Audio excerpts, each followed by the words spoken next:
Question number 3 from Chris Shaw. That's going to be, how do I become a freak like you? Well, he's a top 3 national level guy, so you already know. But for everyone else out there, to me, this is a very simple question. It's consistency over a decade.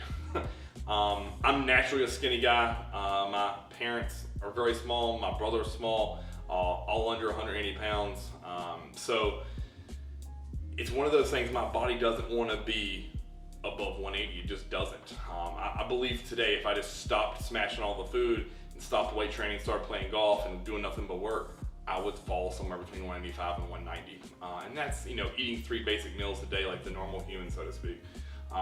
But the underlying principle are finding ways for me to train harder and smarter to try to stay injury free, smashing food on a consistent basis. That's eating 6 to 7 times a day, every day for over 10 years. And coupled with that is the types of food that I found that work for me, the type of macronutrient breakdown that works for me. For me, all day long, I'm gonna be a moderate to high protein guy, I'm gonna be a very high carbohydrate, and I'm gonna be somewhere on the lower end of fat. And that's all season as well as pre-contest.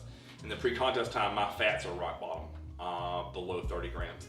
In the off season, they're anywhere between 50 and 70, depending upon a train day versus an off day.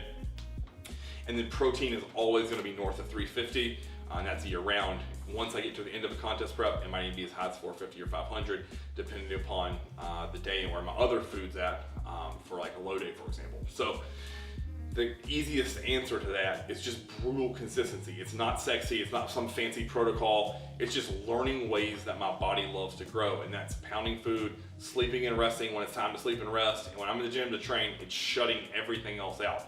I'm not one of those guys who can play on their phone and laugh and joke with their training partner. I have to be focused, I have to be dialed in, every single set, in terms of working, has to be done with purpose.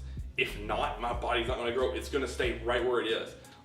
The previous 2 to 3 off seasons, I've hovered around 240 to 245. This year I'm making an effort not to allow that to happen. I haven't dropped my scale weight below 250, and it's because I'm pushing to grow and get to the very top end of heavyweights for the 2021 season. So that's it. It's nothing fancy. There's no special protocols. It's pounding my food, drinking my intra-workout nutrition, getting to sleep at a reasonable time, and being ultra consistent with every action that I do that's related towards bodybuilding.